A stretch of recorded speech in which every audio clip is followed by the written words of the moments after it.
নমস্কার, মাটির বেনে থেকে আমি সুস্মিতা। যে খড়গটা বানিয়েছিলাম, খড়গোর সাথে জবা ফুলের একটি কাজ, সেই কাজটারই রঙের কাজটা নিয়ে তোমাদের কাছে চলে এলাম।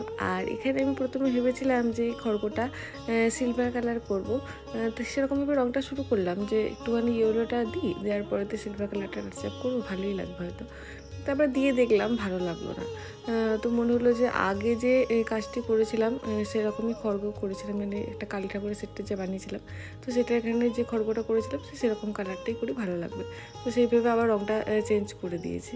এবারে আসলে জবা ফুলটার পালা। জবা ফুলটা প্রথমে দেখছিলাম যে পিঙ্ক কালারটা যদি রাখা যায় তাহলে কেমন লাগতে পারে, কিন্তু একদমই ফুটছিল না।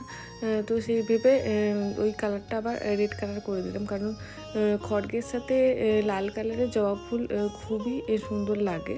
তো সেই ভেবে কাজটাকে চেঞ্জ করে দিয়েছি।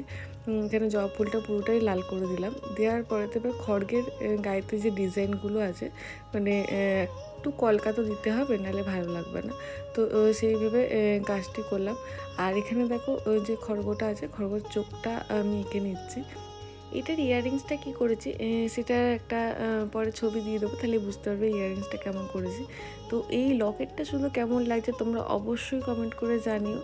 আবারও দেখাবে নতুন একটি কাজ নিয়ে। আজকের মতন টাটা।